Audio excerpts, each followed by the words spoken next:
Mama Matters for the very first time. Hey.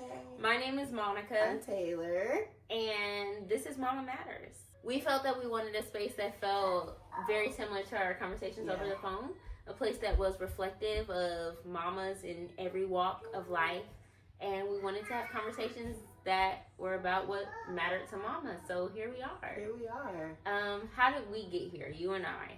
In our friendship, how did we get here? Yeah, we got pregnant at the same time and had very similar stories. And it was almost like, because we were doing it, of course we have our village, right? We have our family, our parents, but it's like because we were doing it solo, God was like, I'm going to bring you two together to do it together. Yeah. And it really has been like we've been doing this together. We have been, quite literally. What haven't we done together? Right. We've done all their birthdays together, like first birthdays. So we've been around each other since they were born, pretty much. You were still pregnant. I was still pregnant. Yeah, Michael was already born, but it was still... Michael was maybe 2-3 months? Yeah, maybe. Yeah. So it was still very, very early on. How do you think your friendships have changed since becoming a mom? Like when you came back home, when I came back home, was there a need for you to find community in moms? Yeah. I didn't have any friends when I came back home. I didn't have any. Yeah. All of the friends that I had in Atlanta stayed in Atlanta, and when I came, because I didn't want my pregnancy public, so all they know is that I left. And then my friends here, so I didn't have any friends.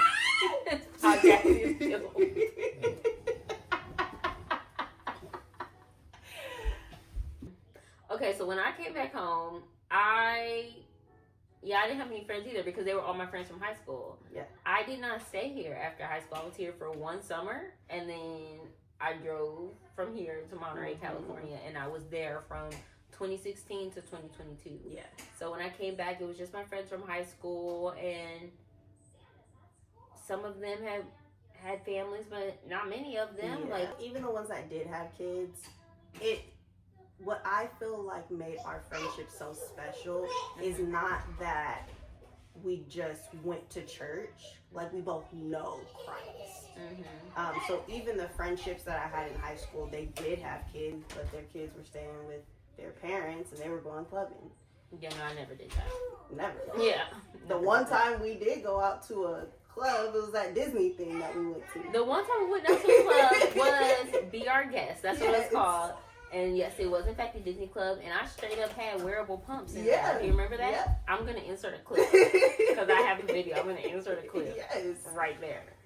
Oh my gosh, so crazy. Yeah, no, definitely us both having a relationship with the Lord was really, it was imperative, but I don't know that it was important to me at the time. I guess it was, but I don't think I knew what I needed in a friendship as a mom. No. Do you get what I'm saying? Yeah. I did not know what I needed, but honestly, just having someone who's able to show up in the way that you have and just like allow me to be me and exist as a mom in every way, shape, and form that it looks. Yeah.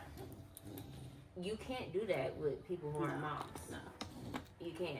Like, I can't go over someone's house, sweats, hoodie, without any pajamas. Roman, and stop. just do nothing for hours.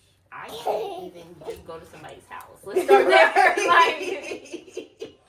Right. Like, are they gonna have everything that my kid needs? We're gonna eat. Are we gonna eat? Will there be snacks? Are there things for my kid to do? I was just about to say, will my child not get hurt?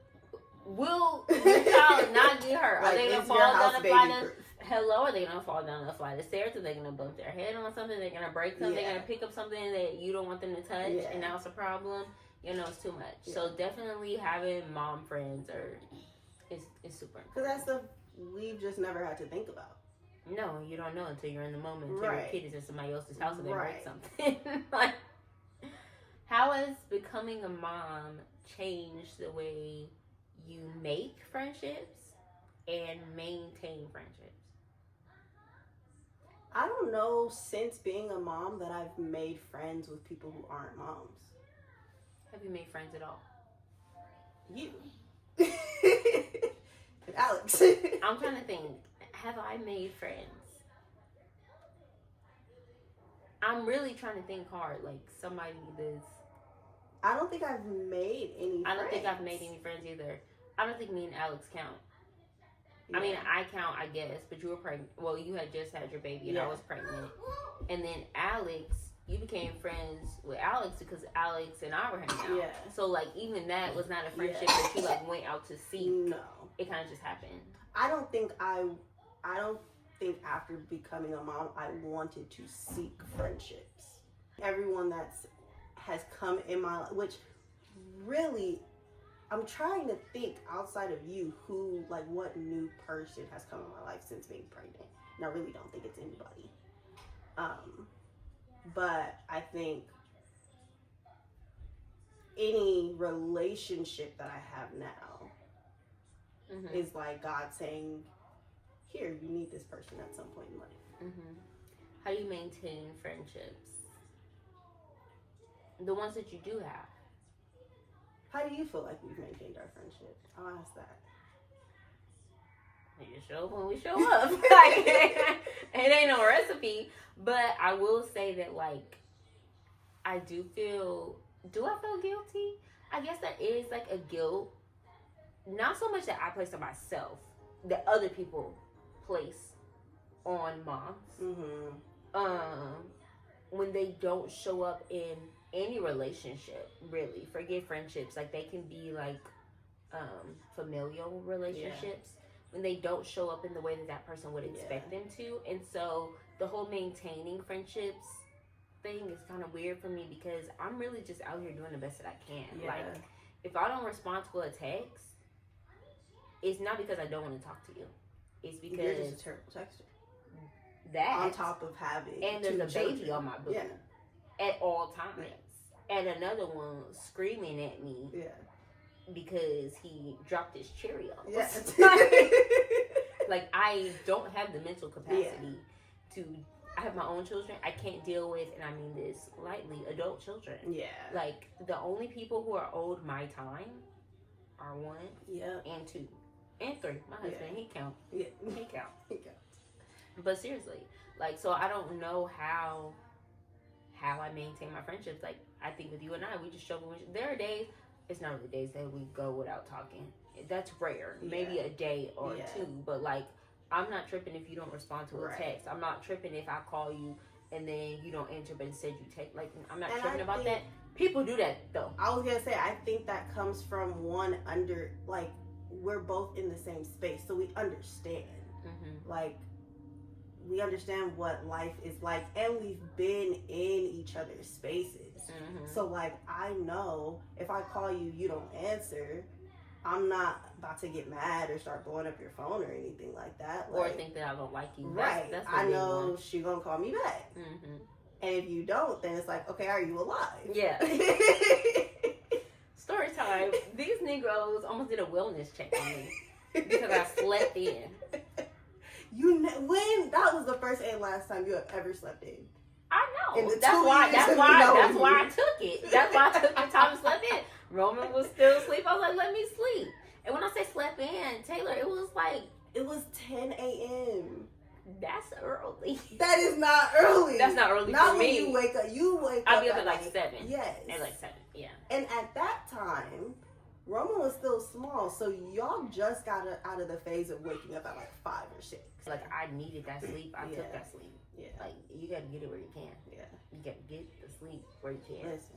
But yeah, I think we've done a great job at maintaining our friendship because we've been in each other's spaces. So the little petty stuff that other people would get upset at, no shade, no tea to anyone, but that sometimes shade, sometimes tea. Because I'm thinking in my head, I am, but continue. Some people, I'm like, why would you, why? Yeah. Why? But go, continue. But the little petty stuff, it's like, we understand, and that's the other thing about friendships, like, specifically with who aren't moms, you don't have I don't feel like you have a right to get upset if you haven't been in my world with my child. And then it's also like, what do you expect from me? Like what is the expectation, and why is it that you think that you own my time, or I owe you time? Yeah. That is crazy to me. And then also, what is the thing? Where is the lack of, is it compassion? Lack of compassion, Yeah. like maybe something's going on, or oh, she has to go through this, she has to go through that, let me chill. Like where is that? Checking in. Yeah. Like, I feel like there's sometimes with friends who aren't moms, there's no check-in. There's a script. I'm almost positive that there's a scripture that says, hold on, I'm trying to find it. Okay, yes, I was gonna say, given the benefit of the doubt, that's Bible.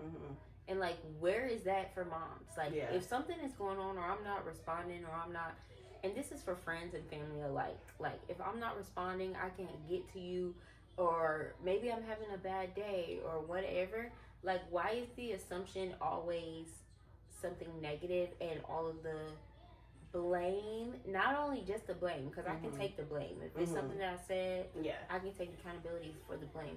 But the responsibility for your feelings on the mother. What challenges do you feel like you face with friends and family in being a mom? Everyone feeling like they have automatic access to my child. You might hit the podcast jackpot with that one. Just because y'all share the same last name don't mean. Roman, you are not okay. No, he was really sad. You need a snack? Pause. Hold that thought. Two kids and two moms walk into a podcast studio, and that's why we don't have any audio. And also, this next cut is about to be a little weird because we had to do a snack break. Back to our episode. Yeah, this is like real raw and uncut. Here. Boobs out and all. This is motherhood, so excuse us for the snack break. But what challenges do you face when trying to maintain friendships and relationships in family as a mom? People thinking they have free access to my child. Yeah, that's the biggest struggle. What does access to your child mean? Let's unpack that, because I think people don't really understand. They may not understand what access to your child means.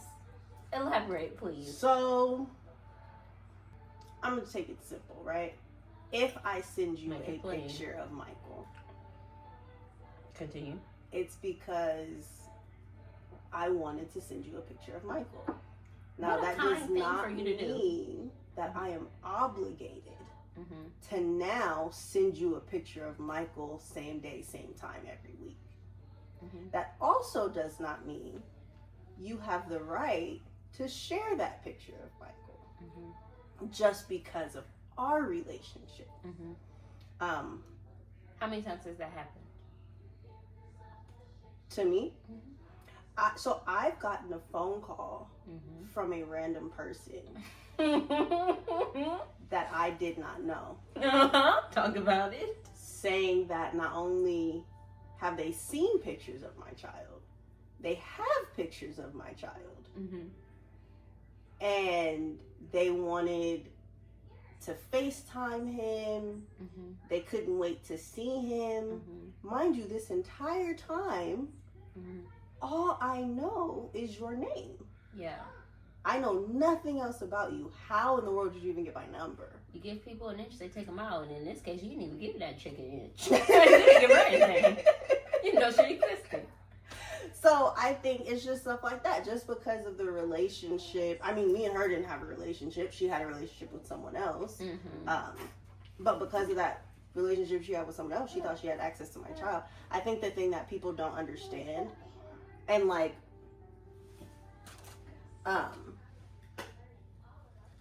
the thing that people don't understand is he's 2. Yeah. Like, they're 2. She's 2 months. Yeah. That there needs to be a clearer line of boundaries for a 2-year-old and a 2-month-old. And the hard part about that, like the access piece, is that when you set boundaries in regards to access, kind of going back to what I was just saying, like, why is the worst always assumed? People take a personal offense to that.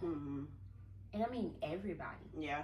Everybody. It is not a personal slight. Let me say this. It is not a personal slight to, and I'm saying this on behalf of all moms because I feel like I can say that. It is not a personal slight to the receiver of the boundary. It is not. It is not. Because at the end of the day, the mother is the one who has to take care of that child. And this is a child that you say you love, you say you care about, the child you want to see, you want to hug. And I'm talking I'm talking friends, family alike, you know, because there are friends too who think that they have all types of ownership. Absolutely. Like literally possessive ownership over your child, like calling them nicknames and stuff that you ain't give them. That's my baby. You ain't never met this baby a day in your life. Hello? That's my baby. Bring me my baby. Bring me my baby. But it's no personal offense. And the mom has to be okay to take care of this child that you say that you want to be around, that you love, that you want to post, you want to take pictures with, you want to Google Gaga, all those things. The mom has to be okay. And I would appreciate it if the receiver of the boundary in any situation would take a moment to question, why does this boundary have to exist? And instead of making it about themselves, make it about the person who's asking for the boundary. Because first of all, that's what the scripture tells us to do, to love your neighbor as yourself. So, you know, we have to get out of this selfish mindset when it comes to moms, because moms are never allowed that opportunity. We are never allowed to be selfish. Do you know that? Literally never. Nothing is about us anymore. And I feel like there's even a difference in that between mothers and fathers. Like, my husband is allowed to live a life that I'm never going to be able to live. And that's not saying that he's not present, because he's very present. He's here every day. He paid the bills. He paid for this mic. Right. He's very present. But they're just like things that I do as a mom that he will, even if he does them, it still won't be the same as coming from mom. It just never will be.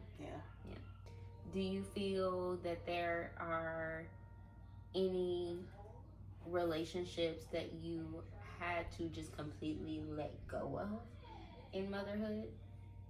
Friendships, even family relationships. Like, I think all of that is tied in together.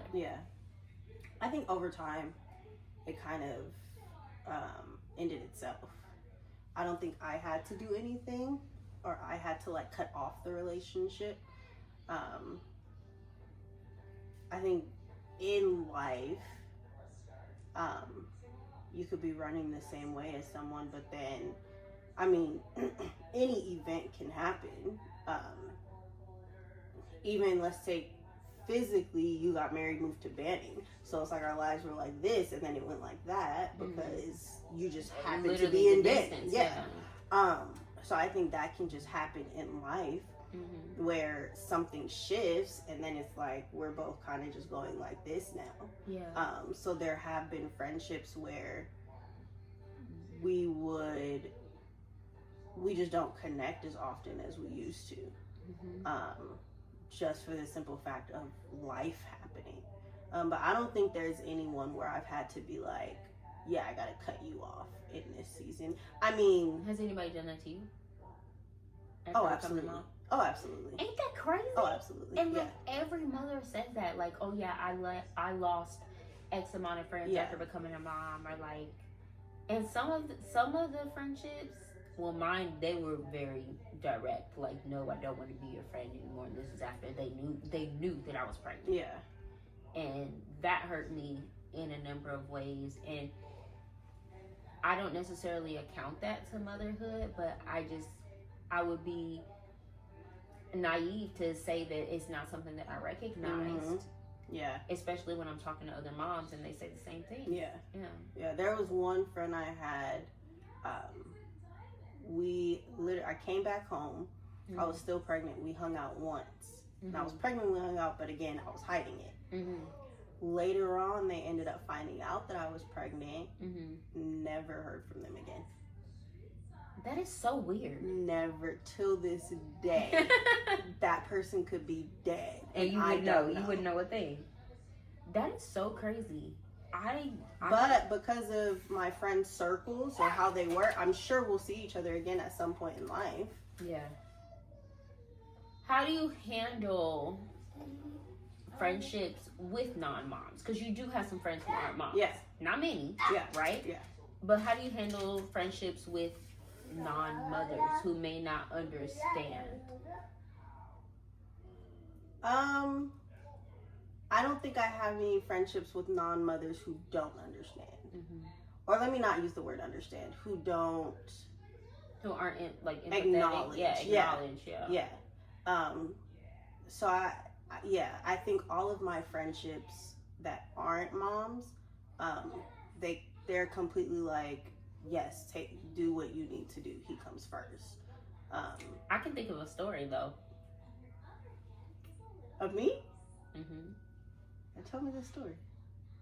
Is this going in the episode? This story? Will that as long person as be you watching? Keep names out. Okay. There was a package. You're not following me? No. That you got that had to get returned, and they were demanded that you had returned it by a certain time to a certain place. Yeah. And you had and Michael, he was the baby. Yeah. And I had to be the one to do it. Explain the story. So, yes, so there was a package we received for his birthday. I had to return the package. I asked this person, can you do it for me? Because I have a 1-year-old. Mm-hmm. I think it was his first birthday. Yeah. I have a 1-year-old. Even in the returning process, I was asking for help, and they would not. They would not. This person at the time, I think they're married now, but at the time, this person was completely single, no kids, had nothing to do, and she just refused to understand. So what did you do in that situation? Are you friends with that person still? Yes. Okay. How did you handle the situation? Because that's like a very clear example of like, you're a mom and there's a situation. And it doesn't necessarily have to do necessarily with your friendship, but it does have to do with like understanding. I think that's where boundaries come in though. Mm-hmm. Where I have to, and not setting, so I don't think I ever had a conversation with her about it, aside from in the moment being like, I can't do this. Outside of me, I'm telling you that this is not feasible for me right now. And you're giving me pushback in that moment. I don't think there's any other conversation we need to have, because I was very clear and direct. But after that, I decided within myself, okay, no, like this can't happen again, so I'm gonna do what I need to do to make sure that this doesn't happen again. So the relationship shifted for sure. I'm just gonna say I don't know that I cannot be friends with her because of the relationship, but it definitely shifted.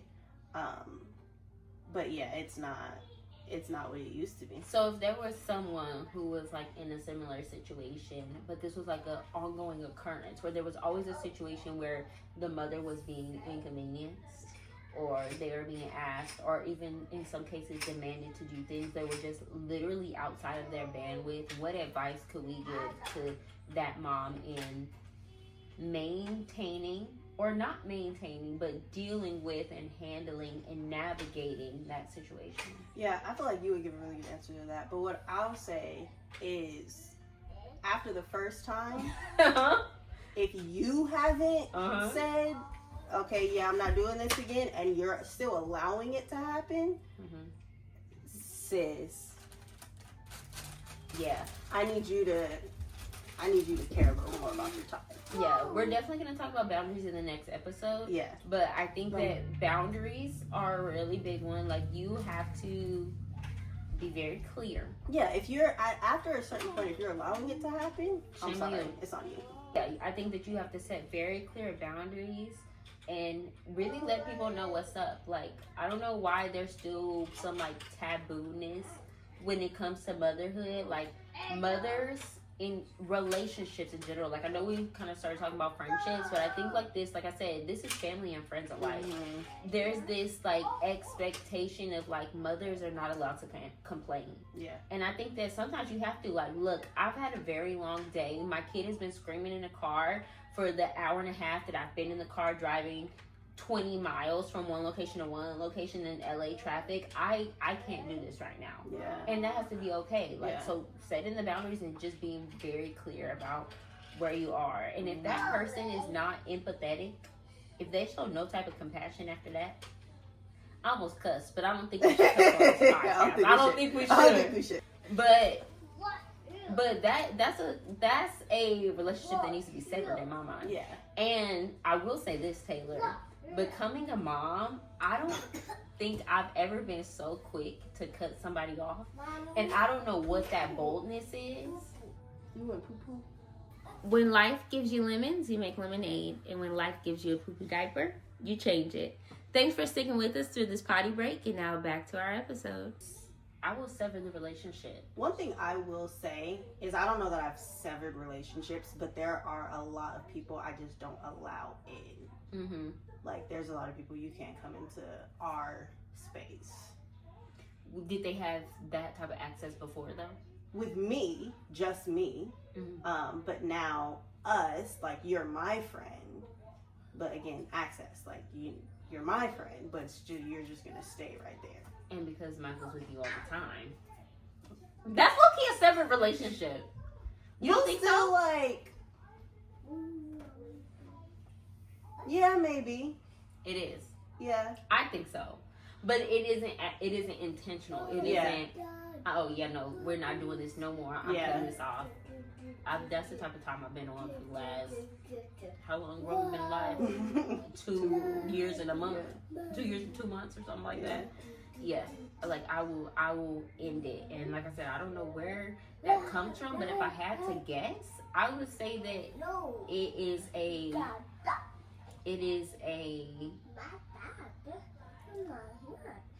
there's a word that I'm looking for, like a reaction or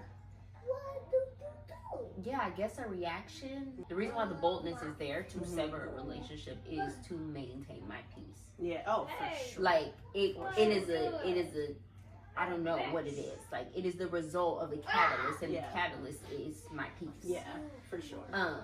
Because I don't have the time. Yeah. I don't have the time. Like I said earlier, there's a baby on my boob all the time. There's always something going on with the children. If it's not something going on with the children, something going on with my husband. If it's not something going on with my husband, something going on with the family.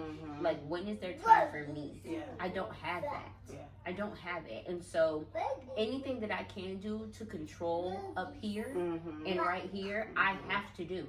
Like I have to do. So if that means we can't communicate like this anymore, then that's what it has to be. Yeah. And I don't feel no way about it. I hate to say it. I was gonna say, and I feel no, I don't. Yeah. I don't, because at the end of the day, I understand that as a mother, there are gonna be things that people don't like, and that they're gonna have offenses and reactions to things that we do. But at the end of the day, I have to feel more sorry for me than I do for the next person. And that's not me being selfish. Because remember I said earlier we couldn't be selfish, but I have to be okay for 1 and 2. I have to be okay for them. Would you like some more snack? I have to be okay for them. And if I'm not okay for them, then what am I doing? Yeah. Then I failed. No, seriously. And I hate to say it like that, but I failed. Like, being a mother is a gift from the Lord. Yeah. And it is a responsibility that I pray I'm stewarding well. That is my prayer. Yeah. This is a good talk. I can't wait for boundaries. We're definitely talking about boundaries in the next episode. I can't wait. You guys, be sure to tune in. We are talking about boundaries. I think that Bluey and Bingo love each other, according to Michael, which they do. They're sisters. But yeah, this was a good talk, and I'm really excited to talk about boundaries in the next episode. It's gonna be great. I think that we should pray over the listeners and the mamas. Let's do it. Should I pray? Yeah. Okay. Let's prepare our hearts and our minds. Father God, thank you for this time together here at Mama Matters. Thank you for caring about the things that matter to us. Thank you for reminding us that there is no thing too little, no thing too big that is on the hearts and minds of your daughters that you will not address, God. I pray for every mother listening. I pray that they will be able to find godly friendships with other mothers and other women who make themselves available and are willing to walk alongside them on this journey that we are in, God. I pray that your perfect peace be upon them. I pray for their children, and I pray that we will see them next time when we talk about boundaries. I pray all these things in your son's name. Amen. Amen. All right, guys. See you next time. Bye. Be sure to like, comment, and subscribe. Yep. And we will see you when we talk about boundaries. See you next time. Oh, yeah.